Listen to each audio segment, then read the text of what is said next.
Bonjour à tous, bonjour Thomas. Salut. Donc on est parti pour donc un échange en conscience, c'est ça?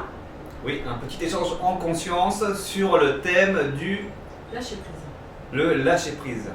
Voilà. Alors on va discuter, on va élaborer nos réflexions par rapport à ce thème et ensuite voilà, on va laisser couler le flot de la conversation. On va se laisser guider, On va en se fait, laisser guider. par notre énergie, par ce qui vient. Voilà. Ben justement, dans le lâcher prise total, sans aucun contrôle, donc ce qui n'est pas évident du tout. Effectivement, c'est une première de faire une conversation à deux avec une caméra, donc on n'est pas habitué à ce format-là. Oui, parce qu'on échange régulièrement avec Thomas, mais le plus compliqué, en fait, je parle pour ma part, c'est d'être filmé. Et ensuite, par la suite, de le partager avec d'autres personnes. Voilà, parce que finalement, à force de discuter entre nous, on s'était dit que ça serait pas mal de partager voilà, ce qu'on se dit dans nos échanges pour que le plus grand monde puisse en profiter, puisque c'était assez dommage. On arrive parfois à dire des choses assez fortes et pratiques, et on se disait, pourquoi ne pas le donner à tout le monde? Et Mariama me disait, oui, mais j'ai peur d'être filmé.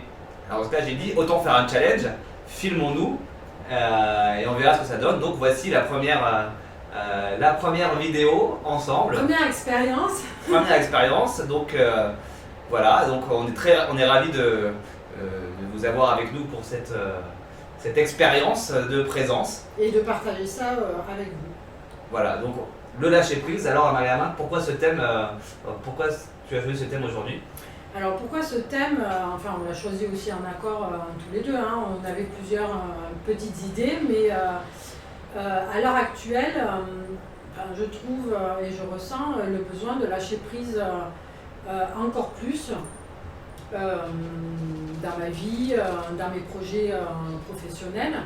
Ça va en fait, c'est dans la continuité de l'évolution, de mon évolution, et donc du coup un lâcher prise.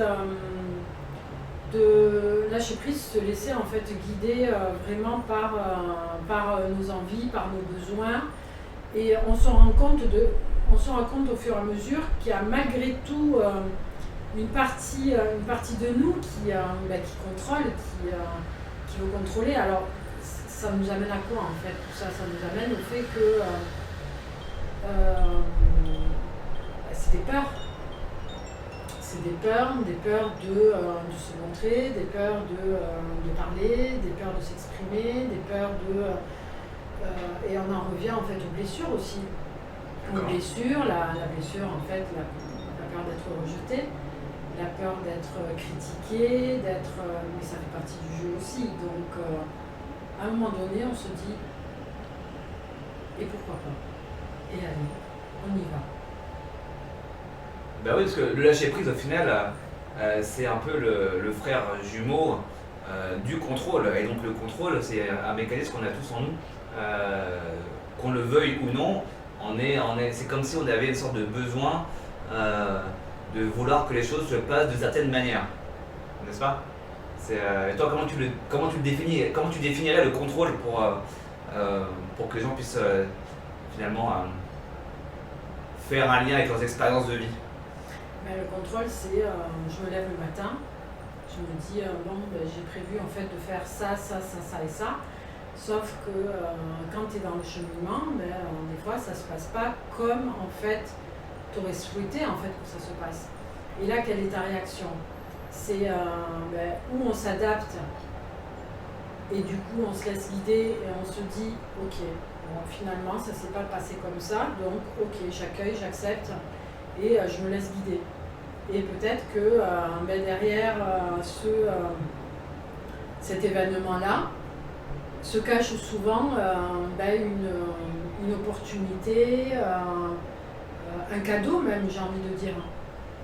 Et puis au contraire, de se dire aujourd'hui j'avais prévu ça et ça, en fin de journée on fait une petite synthèse et on se dit ça s'est passé exactement comme je le voulais, comme je le souhaitais. Est-ce que ça arrive vraiment? Parce que moi, de mes expériences perso, chaque journée enfin, jamais les choses ne se sont passées comme j'imagine. Et chaque jour, en fait, pour moi, même quand je travaillais avec une routine particulière, tous les matins de 9h à 17h ou à 18h, plus ça. Vraiment, les journées ne se ressemblaient pas malgré le fait que ce soit le même rythme. Et à chaque fois que je me disais le lendemain, il faut que ça se passe, il faut que je fasse ça, il faut que je fasse cette tâche-là, il faut que je parle à tel client, il faut que je fasse ceci, et ben finalement on est interrompu, il se passe pas mal de choses. Et effectivement, c'est la manière dont on réagit qui peut définir jusqu'à quel degré on est vraiment dans le contrôle. En fait, c'est ça. Le contrôle, c'est on s'en rend compte quand on est face à une situation imprévue. Finalement. Et le contrôle, en fait, c'est quoi? C'est quoi le contrôle? Le contrôle, en fait, c'est notre mental, notre ego pour certains. Donc, il faut savoir que en fait, l'ego, le mental et l'esprit, ça fait partie en fait de notre cheminement et de notre évolution. Donc, chacun a son degré, à son niveau de conscience. Et donc, le mental va réagir d'une certaine façon en se disant « Ah, mais ça s'est pas passé comme… » Mais suivant en fait notre état et en fait ce qui se passe à l'intérieur de nous. Plus on est dans le contrôle et plus en fait on a peur de pas s'en sortir.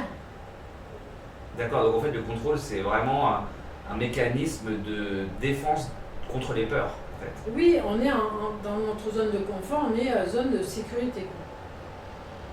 Mais ça peut être le contrôle peut être sur une situation, ça peut être sur une personne, ça peut être dans tous les niveaux en fait de notre vie.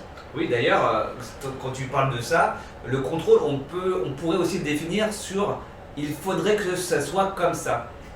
Et par rapport à une personne, parce que du coup on est tous d'accord sur les situations, ce qui peut être intéressant de se rendre compte, c'est quand on se dit oui, j'ai fait ça et elle a réagi comme ça, elle n'aurait pas dû réagir comme ça, normalement elle devrait réagir comme ça parce que…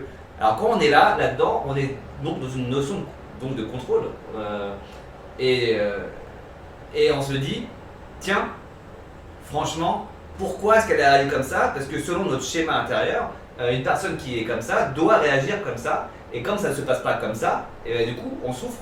Et on a de la colère parce dans notre esprit, la situation a échappé au contrôle, c'est-à-dire à ce qui était prévu. Normalement, en fait, c'est l'imprévisibilité qui nous énerve. On se dit quoi? Cette personne-là qui aurait dû faire ça a fait ça. Je ne comprends pas pourquoi, parce que normalement, une personne qui est bienveillante ne réagit pas comme ça, par exemple.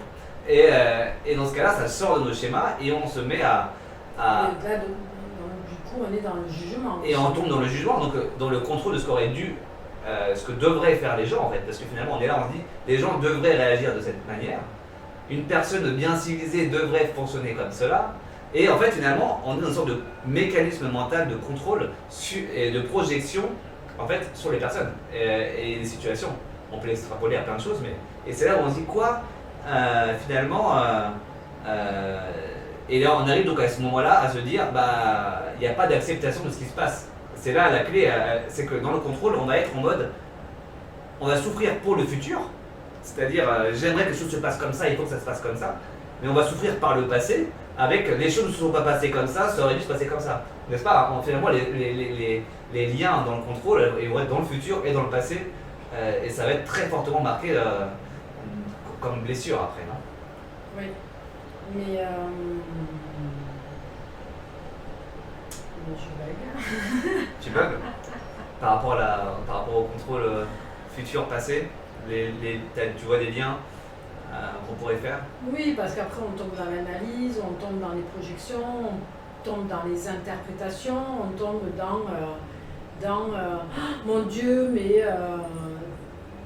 c'est pas possible qu'elle ait réagi comme ça, c'est pas possible que ce soit ça passé comme ça, moi j'avais prévu que ça se passe comme ça. Mais au final, en fait, ça nous fait mal, en fait, plus qu'autre chose, ça nous fait souffrir, du coup. Donc là, c'est intéressant d'aller chercher pourquoi cette souffrance, pourquoi ce manque d'insécurité, enfin, ce manque de sécurité, en fait, on ne se sent pas en sécurité, du coup. Mais pourquoi on ne se sent pas en sécurité? Parce que, du coup, on n'est pas maître, en fait, de notre propre pouvoir. Et du coup, on se laisse happer, notre énergie, en fait, elle est aspirée par quelque chose, en fait, qui ne nous appartient pas et qu'on ne contrôle pas. Voilà, c'est ça. Tu as dit un mot qui est intéressant, on n'est pas maître. C'est ça. Donc le contrôle, c'est vouloir être maître. Inconsciemment, c'est ça. De vouloir maîtriser. Alors que finalement, devoir maîtriser en fait notre équilibre intérieur. Et que peu importe en fait ce qui se passe à l'extérieur de nous-mêmes, ça ne vienne pas perturber en fait notre équilibre. Pour ça, ça demande un travail sur soi, un travail profond, d'aller chercher en fait la cause, l'émotion, la peur, l'angoisse, la blessure qui est liée en fait à ce manque d'insécurité et à ce besoin de contrôle. Donc, d'après mes souvenirs, bon, j'ai pas. Il y a une blessure, vous connaissez tous les blessures de l'âme. Il y a un bouquin, Lise Bourbeau a écrit tout un. Comment ça s'appelle? On peut faire un petit résumé pour ceux qui n'ont peut-être pas lu le livre. C'est quoi? Quelles sont les blessures selon les blessures de l'âme? Alors, blessures. on peut appeler ça les blessures de l'âme. C'est plutôt les blessures de l'ego. Enfin, c'est un terme. Voilà, déjà on pourrait parler sur le terme. Effectivement. Parce que l'âme, après, c'est peut-être ma vérité, c'est ma conception, mais est-ce que l'âme est véritablement blessée? Oui. Donc on va plutôt appeler ça les 5 blessures actuelles qui dans notre inconscient nous gouvernent, voilà, plutôt. Oui, voilà. Donc il y a le rejet, il y a la trahison, il y a l'humiliation, il y a la non-reconnaissance, il y a la violence, l'humiliation, l'abandon, je l'ai déjà dit, peut-être, l'injustice. Mais en fait, il y en a beaucoup plus que ça. Ouais. Quand on prend conscience en fait de tout ce qui nous empêche en fait d'être réellement soi-même.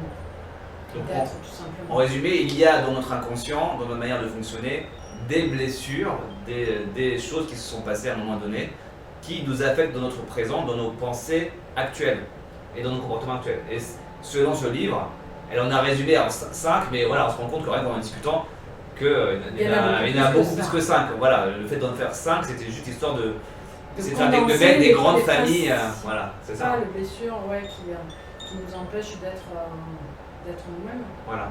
Bon, en vrai, ça c'est notre interprétation à tous les deux, bien évidemment. Hein, on n'est pas en train de dire qu'elle s'est trompée dans son livre. Hein. On dit juste que nous, en l'occurrence. Non, pas du tout, parce que ça fait partie quand même des ouvrages en fait, de tout ce qui est développement personnel et qui nous font prendre conscience de oui, ça existe et oui, je mets en fait des mots sur des mots. Ah oui, ça a une signification, ça me parle, ça me fait vibrer. Et là commence en fait tout l'épluchage, je ne sais pas si ça se dit, de tout ce qui, voilà, de toutes ces couches en fait qui nous amènent à avoir certains comportements, notamment le contrôle, et qui nous empêchent en fait d'évoluer tout simplement, quoi, de se réaliser. Comme moi aujourd'hui ici, Thomas il me dit bon, Marie-Amette, voilà, on va se faire un petit échange en conscience, comme on a l'habitude de faire, comme tu disais tout à l'heure, et puis on va se filmer. Donc en différé ou en live. Oh, pour commencer, on va commencer en différé, n'est-ce pas? Mais c'est déjà une première étape. Alors autant je n'ai aucune difficulté à m'exprimer. Ça a été tout un cheminement et ça a été un long travail sur moi-même. Hein. Mais il y a une dizaine, même il y a 15 ans de ça, j'étais incapable en fait de pouvoir m'exprimer comme ça en public.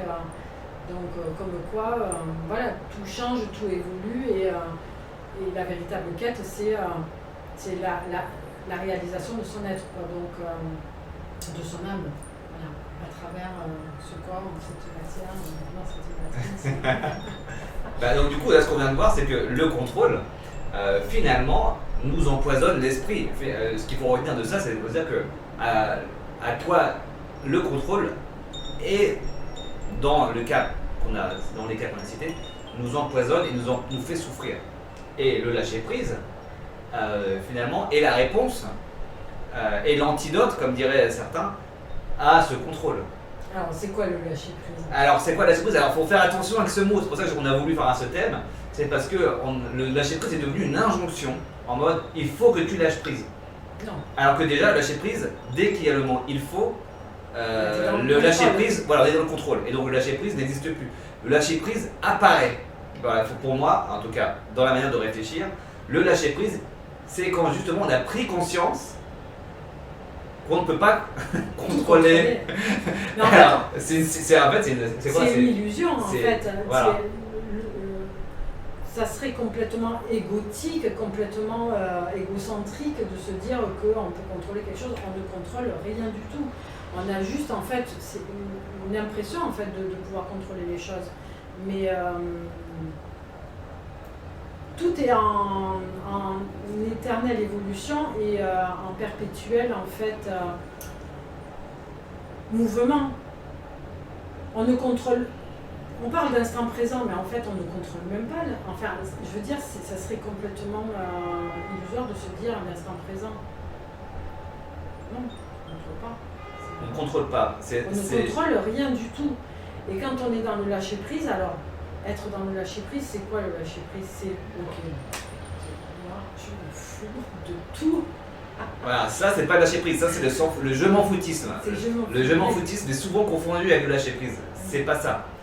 Le lâcher prise, c'est en fait, c'est être aligné, c'est ok, tu mets des choses, ton âme, ton cœur en fait a besoin, on a des désirs, on a des envies, donc on souhaite mettre des choses en place, donc on les par la visualisation, on les met en place par la visualisation, par la concrétisation, par la réalisation, mais on ne sait pas à quel moment ça va, comme quand on plante une graine pour faire pousser une jolie fleur, enfin une fleur, un arbre, on ne sait pas à quel moment ça va sortir de terre, comment ça va évoluer, comment ça va prendre forme. Et c'est là qu'on prend conscience qu'avant que ça sorte de terre, ben en fait, il y a d'abord les racines. Ah oui. Et le lâcher prise, ça fait partie aussi avant de pouvoir mettre en place certaines choses, il va falloir d'abord en fait bien ancrer en fait les racines, les bases. Et pour ça, on a besoin d'aller aussi en profondeur pour aller nettoyer, purifier, libérer, notamment cette blessure qui nous amène à être dans le contrôle pour atteindre en fait le lâcher prise. Le lâcher prise finalement c'est un phénomène qui apparaît spontanément une fois que les conditions sont réunies pour qu'il apparaisse. Et les conditions pour qu'il apparaisse, c'est finalement accepter que la situation qui est en train de se passer à cet instant T est en train de se passer. Là, on ne peut rien y faire, elle est en train de se dérouler. C'est-à-dire que face à une situation, si vous voyez un scooter rouler vite devant vous, bah, il est à ce moment où vous le voyez, il est en train de rouler vite devant vous. On ne peut pas se dire il n'aurait pas roulé aussi vite. Bah, en fait, il est déjà en train de rouler vite devant nous. Donc c'est le fait de se rendre compte, c'est d'observer les choses telles qu'elles sont à cet instant. Et pour pouvoir y arriver, et effectivement, comme disait Mariama, il y a quand même un travail préparatoire, il y a quand même un travail sur soi, une connaissance de soi pour arriver à observer les choses à l'instant T et à réussir à séparer les émotions face à une situation et la situation elle-même et comprendre que finalement la situation est telle qu'elle est là à cet instant T et on n'a que deux choix possibles. Soit on ne peut rien faire parce que le scooter roule hyper vite, on ne peut pas lui dire de s'arrêter. Soit il y a un moyen qu'on puisse agir pour changer la situation. Dans ce cas-là, on agit. Mais on ne changera pas la situation telle qu'elle s'est déjà passée. En fait. Elle s'est déjà passée à ce moment-là. En fait, finalement, c'est une prise de conscience. Et une prise de conscience, elle apparaît. Et voilà, c'est avec un travail préparatoire sur soi. Cette prise de conscience, tu observes des choses, mais il faut quand même réussir à les observer en fait. Et puis là, aussi, se dire, oui, c'est passé, il est passé vite, mais en fait, dans ma vie, là, à l'instant, en fait, ça change quoi? Ouais. Quel est l'impact, en fait, que ça peut avoir? Est-ce que du coup, le fait qu'il roule vite, ça me fait peur? Est-ce que c'est un danger pour moi? Est-ce que c'est un danger pour les autres? Donc là, du coup, si c'est pas un danger pour nous et qu'on a ressenti cette intuition que ça peut être un danger en fait pour l'autre, donc du coup, on tombe aussi dans le fait de vouloir contrôler en fait situation pour l'autre. Donc là on va partir sur autre chose.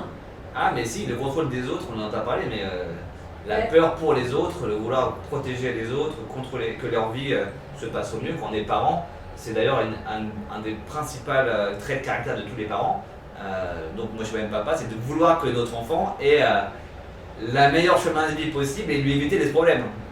Alors qu'en fait on ne contrôle pas ça non plus. Enfin, on peut contrôler dans une moindre mesure dans la zone de confort qui est la maison, mais dès l'instant où on sort de la maison et qu'elle est en contact avec les autres, on ne pourra pas lui empêcher de vivre des expériences. Oui, et puis on n'a pas à choisir pour lui non plus ses choix de vie, ses choix de fréquentation, ses choix d'orientation, ses choix oui, de... on va au-delà là-dessus, oui. Voilà, on va au-delà. Et que on est venu vivre des expériences à la base dans tout ça.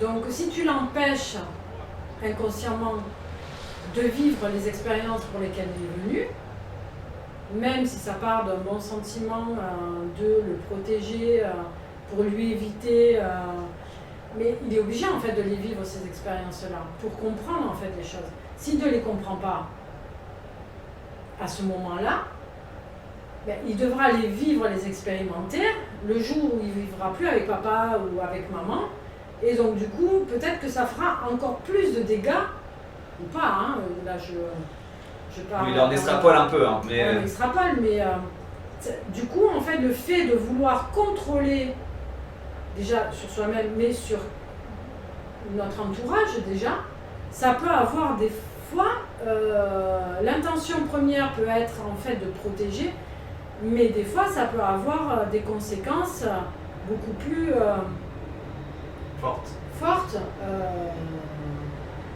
dans quelques années. Alors d'ailleurs, et là je mets là à titre perso un signe de danger, parce que ce genre de réflexion amène aussi à des compréhensions erronées, comme le jeune foutisme de tout à l'heure. Il y en a qui vont se dire, ah bah dans ce cas-là, on ne contrôle plus, on laisse les gens faire ce qu'ils veulent et les enfants faire ce qu'ils veulent. C'est pas ce qu'on est en train de dire. Par exemple, on vit tous dans un cadre. Par exemple, pour dormir, on a besoin d'un lit, un matelas ou d'une maison. Donc, pour les enfants, ils ont besoin d'un cadre aussi, de certaine manière. On n'est pas en train de dire, lâchons les cadres, ne soyons pas. On n'est pas en train de dire, soyons permissifs à tout. Hein. C'est pas ce qu'on est en train de dire. On est en train de dire, le contrôle exagéré qui se dit, je veux que la personne ne souffre pas. Le contrôle, en fait, par peur, en fait, qu'il y a un danger. Voilà. Et autres. Tout ce qui est lié aux peurs, en fait. Peur ou non-envie. De certaine manière, la personne en question, on va devoir les vivre d'une manière ou d'une autre.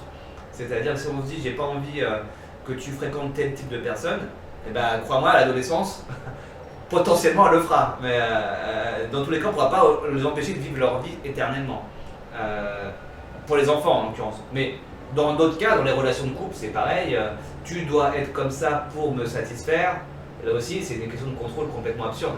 C'est-à-dire, je me mets en couple avec toi parce que j'ai besoin de contrôler comment tu es pour être avec moi. Ça sonne pas bien. Enfin, et pourtant, il y a beaucoup d'interactions comme ça. Le lâcher prise, ça ne veut pas dire allez, il n'y a plus aucune interaction entre nous, il n'y a plus aucun. Je m'en fous de toi, quoi. C'est pas ça. C'est de se dire je t'accepte tel que tu es. Parce que c'est ça que j'aime. Et puis voilà, après, si tu as des comportements inadéquats envers moi ou envers les autres, bah, clairement, je vais le dire. Je vais m'affirmer. Donc, il y a des nuances à avoir avec ces discours, parce que effectivement, beaucoup le prennent d'une manière extrême. Voilà, donc l'idée, c'est quand même d'être assez juste. Je voulais juste faire une petite précision là-dessus, parce que j'en ai vu des parents qui ont tout lâché dans le contrôle avec les enfants, et j'ai vu des parents extrêmement rigides de l'autre côté. Mais comme dans toute chose, en fait, c'est trouver l'équilibre. Voilà, l'équilibre. Trouver en fait, voilà, ce qui est juste en fait pour chacun. Ne pas partir dans les extrêmes. On sait très bien que les extrêmes, en fait, ça amène après à d'autres comportements beaucoup plus toxiques aussi. Quoi. Ouais. Mais toxiques déjà pour soi-même. Pour soi. Et donc en fait, c'est trouver en fait l'équilibre en soi. Et du coup, si tu trouves l'équilibre en toi et si tu fais les choses qui sont justes, que tu penses être justes, parce que peut-être que c'est juste pour toi, mais pas forcément pour l'autre aussi. Mais bon, après, voilà. Ah oui, on après, parle là, aussi, on on parle pas de voit, ce quoi. thème là-dessus, mais effectivement, ouais. Mais alors, du coup, pour le lâcher prise, est-ce que tu aurais une méthode, toi, que tu appliques parce que là, on a parlé du lâcher prise, du contrôle, on a été assez conceptuel dans nos réflexions. Maintenant, l'idée, ça serait que vous, pour ceux qui n'ont pas encore expérimenté, vous puissiez l'expérimenter de vous-même. Alors, est-ce que tu aurais une méthode à partager que toi, tu appliques pour, pour essayer d'atteindre plus facilement le lâcher prise dans un instant clé quand tu sens que tu es dans le contrôle, par exemple? C'est l'acceptation, l'accueil, l'acceptation. Et si ça vient, en fait, c'est vraiment conscientiser en fait ces mots dans une situation qui peut pas m'agacer, parce que moi, il m'en faut beaucoup quand même pour m'agacer. Mais du coup, où j'ai encore, voilà, parce que je suis humaine et que voilà, ça demande une discipline tous les jours, mais où ça se passe pas comme j'aurais souhaité, pas comme j'aurais voulu, mais comme j'aurais souhaité que ça se passe. Ben, en fait, avoir cette prise de conscience-là, de se dire, ok, je souhaitais que ça se passe comme ça, mais si ça s'est pas passé comme ça, c'est que ça devait être juste. Alors oui, il y a certaines personnes qui diront, oui, c'est facile de dire, c'est pas juste, machin, tout ça, mais ça fait partie aussi de la réalité. Voilà, si ça s'est pas passé, peut-être que c'est un bien pour un mal, ou... donc, en fait, ma méthode, c'est d'observer ce qui se passe à l'intérieur de moi. D'accord. Déjà, une première chose. Et là, être à l'écoute, en fait, de peut-être en fait cette frustration, hein, parce qu'il y a une certaine forme de frustration, de se dire, voilà, là, je ne comprends pas, ça s'est passé comme ça, j'aurais voulu que ça se passe autrement. Ok, quelle partie de moi, en fait, est frustrée, qui était dans l'attente de... Et là, en fait, moi, ça me permet, en fait, de conscientiser et de libérer, en fait, encore cette partie qui est à l'intérieur, qui résiste. D'accord. Donc, toi, ta méthode... être dans l'accueil, dans l'acceptation et du coup, de libérer. Ok. De nettoyer, purifier et libérer en fait cette partie-là qui est encore dans l'attente, qui est dans un petit peu dans la résistance. Et de se dire que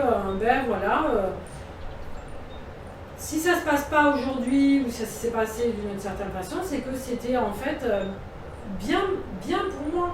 Et qu'au final, c'est pas plus mal quand on y pense, quoi. D'accord, donc la méthode concrète pour vous, si vous êtes face à une situation qui vous agace ou qui vous dérange ou qui potentiellement n'est pas... Vous vous sentez vraiment un peu tendu. Alors pour toi, c'est d'abord tu écoutes cette sensation, cette émotion que tu as. Cette émotion, oui. Voilà, je ressens cette sensation. Déjà, on sent qu'elle est liée à une situation. Ensuite, tu l'accueilles. Je vais l'accueillir. L'émotion, donc là, tu ressens la sensation, tu accueilles l'émotion en disant oui, ok, déjà, là... je prends conscience et en fait, voilà, je vais lui donner en fait de l'importance. D'accord. Donner de l'importance à cette sensation. Ne pas la taper, quoi. Être à l'écoute. Parfait. Être à l'écoute et l'accueillir en fait dans l'amour et dans la bienveillance, comme en fait un enfant qui s'est fait mal, il est tombé sur le genou, en fait tu vas être à l'écoute en fait de sa souffrance. Donc consciemment, tu vas être à l'écoute de ta souffrance intérieure. Parce que si ça te gêne, si en fait il y a une réaction en toi, c'est qu'il y a une partie de toi qui est en souffrance, qui souffre. Donc le but de tout ça, le but en fait de ces expériences-là, le but en fait de tout ce qui nous arrive au quotidien, c'est de revenir en fait à l'intérieur de nous, d'être à l'écoute en fait de ce qui se passe à l'intérieur. D'accord. D'être à l'écoute de ce qui se passe à l'extérieur, ok, mais l'extérieur n'est qu'une projection en fait de notre intérieur. D'accord. Donc, en l'occurrence, tu l'accueilles avec amour, tu l'entends, et ensuite, dans ta tête, tu te dis, voilà, c'est un mal pour un bien, c'est peut-être des opportunités qui vont se présenter. Oui, je vais mettre en lumière en fait cette souffrance-là, tu vois, je vais l'accueillir comme une maman ferait avec son enfant. C'est ne t'inquiète pas, tout va bien se passer. Voilà, ça fait partie du processus. Tu réagis comme ça, mais en quoi ça peut en fait voilà, avoir une importance primordiale en fait dans la continuité, dans ton évolution. Donc c'est mettre en lumière en fait voilà, cette émotion-là, cette peur, cette angoisse, cette colère aussi, ça peut, voilà, on a la colère. Et donc du coup, voilà, c'est... D'accord, ces méthodes-là est comme ça. On se fait du bien, et donc bien du coup, voilà, on prend conscience, hop, et du coup on purifie, on met en lumière, on met beaucoup d'amour en fait dans ce qui se passe à l'intérieur de nous, et on libère en fait. Et ben voilà, vous avez une méthode pour lâcher prise. Donc si vous avez une situation comme ça, et on libère. On libère. Et on s'adapte à la situation qui est face à nous. Alors on peut être dans la réaction et on peut être dans l'observation de ce qui se passe à l'intérieur de nous. Et du coup, lâcher prise, en fait, c'est ça, en fait, le lâcher prise. C'est accueillir, c'est accepter et en fait se laisser guider, quoi. D'accord. Et ben ça, c'est Après, c'est ma perception. C'est par rapport à mes expériences de vie, c'est par rapport à mon évolution. Après, peut-être que ça ne parlera pas à certaines personnes. Je ne dis pas que je détiens la vérité absolue. Non, mais la méthode est intéressante pour que les gens puissent s'appliquer. Je sais que, voilà, moi, ça a marché et ça marche voilà, sur ce que je suis, sur tout ce que j'ai vécu dans ma vie jusqu'à maintenant. Et que du coup, j'aime le partager pour aider, pour accompagner, en fait, voilà, d'autres personnes qui souhaiteraient se libérer en fait de tout ce qui les empêche réellement en fait de vivre dans la paix, dans la bienveillance et dans la douceur, hein, parce que voilà, il faut mettre de la douceur dans notre vie. Alors la vie n'est pas toute rose, la vie n'est pas, c'est souvent des expériences douloureuses qui nous font prendre conscience et qui nous font évoluer le plus. Mais la vie c'est ça. Ça fait partie du jeu. Ah oui. Et du moment où on l'accepte, même si des fois c'est douloureux, voilà, on doit continuer à avancer, on doit continuer à évoluer, à s'adapter. Et du coup, le but du jeu, en fait, c'est ça, c'est l'accueillir, accepter, nettoyer, libérer. Et voilà quoi. Et ben, c'est magnifique. Donc, le contrôle n'a qu'à bien se tenir face à cette méthode du lâcher prise. Hein, c'est-à-dire accueillir. Et là, on est encore dans le contrôle. Et là, on est encore dans le contrôle. Il a qu'à bien se tenir. Mais non, le contrôle, il est là pour nous faire du bien. Non? Bah tout à fait, c'est vrai que donc vous savez quoi faire maintenant, c'est-à-dire que si jamais vous vous sentez mal à l'aise face à une situation, vous sentez que vous êtes dans cette position de contrôle, la méthode de Marie-Aminte est particulièrement efficace. Déjà, conscientisez que vous ressentez ce que vous ressentez. C'est la première étape. Mais tu le vis aussi comme ça? Oui, je le vis exactement comme ça. Moi, la deuxième méthode que je donnerais du coup par rapport à ça, en complément, ça serait de se dire, ok, qu'est-ce qui est en train de se passer à cet instant? Voilà, c'est ça la question que je me poserais. Alors là, je vais plutôt m'axer sur la situation extérieure. C'est-à-dire que c'est dans le cas précis, le lâcher prise, ça serait, il se passe quelque chose. Et ben, je vais prendre la métaphore de la voiture. Quand on roule, et il se passe quelque chose sur la route. On a deux choix, soit on reste, on arrête la voiture et on peste et on reste toute la journée à pester dans la voiture. Et on réagit. Et puis on n'est pas content, ou on continue à rouler parce que de toute façon on doit aller quelque part, on est en train de rouler. Donc la situation s'est passée, la personne vous a fait un tête à queue, on a klaxonné, bon pour la situation on a klaxonné, etc. Mais on va pas y rester 3 plombes à réfléchir. On est dans la réaction en fait. Voilà, on est dans la réaction. La situation c'est qu'est-ce que je peux faire à l'instant T, qu'est-ce qui est en train de se passer. Là la personne me double, c'est en train de se passer. Donc, je ne peux pas modifier ce qui est en train de se passer là, la voiture est en train de me faire le tête à queue. Par contre, je peux maîtriser ce que moi je fais dès l'instant où j'ai perçu qu'une situation est en train de se passer. Et au lieu de me fuser en me disant ah, mais il n'arrête pas du tout la tête à queue, c'est interdit par le code de la route, etc. On peut se dire ok, je freine. Parce que je suis en danger aussi. Parce que je suis en danger, et lui aussi est en danger, et après on peut tester en disant mais ça sert à rien, parce que la personne de toute façon elle est loin, elle est partie. Donc là on est dans l'action. On est dans l'action. On est dans l'action juste dans le sens où on se dit danger. Alors on est surpris, on peut être surpris, mais l'intérêt c'est de se dire ok, c'est en train de se passer. Danger, réaction face à la situation. On va pas réagir en fonction du code. Ah, mais normalement il n'y a pas le code, du coup le code on ne double pas par la droite, donc je sais pas quoi faire. Bah non, ça marche pas. Là la voiture elle nous double, elle double par la droite, ce qui est interdit en France. mais ça arrive souvent. Si vous êtes conducteur, s'il vous plaît, arrêtez de faire ça. Et hop, on ralentit. Première chose à faire, on ralentit. Bon, bien sûr, en regardant s'il n'y a pas derrière quelqu'un trop près, mais voilà, on fait attention, on ralentit et on continue son chemin. Si on... Oui, vas-y. Oui, après, chaque situation qu'on vit au quotidien est différente. Après, il y a certaines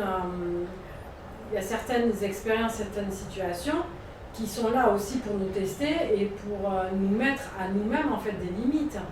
Ouais, vas-y, continue, c'est intéressant cet angle de vue. Parce que du coup, tout n'est pas acceptation, j'ai pas dit ça, hein, tout n'est pas accueil, acceptation, purification, libération, attention. Il y a certaines situations qui sont là aussi pour nous faire prendre conscience qu'on doit mettre des limites. Mais toujours par rapport à quoi? Par rapport à soi-même. Magnifique, ça c'est vraiment la partie qu'il faut bien prendre en compte, cette partie-là. C'est aussi en fait se faire respecter.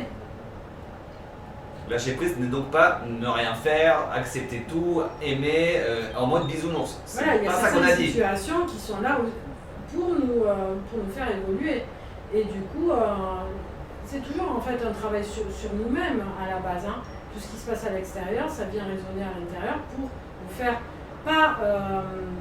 pour nous faire prendre conscience.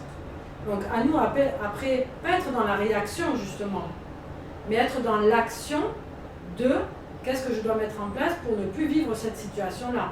Donc là, on va aller dans un autre domaine en fait de situations qui peuvent être en fait toxiques, qui peuvent nous mettre en fait dans la réaction et qui se répètent. Mais elles sont là en fait mais c'est important. Pour mettre des limites. Parce que si tu vis tout le temps cette même situation, c'est ok. Donc à un moment donné, ça ne peut plus continuer comme ça en fait. Qu'est-ce que... Ah mais l'autre doit changer. Mais non, en fait, c'est toi qui dois changer à l'intérieur de toi. Il y a quelque chose en fait qui provoque à chaque fois ça.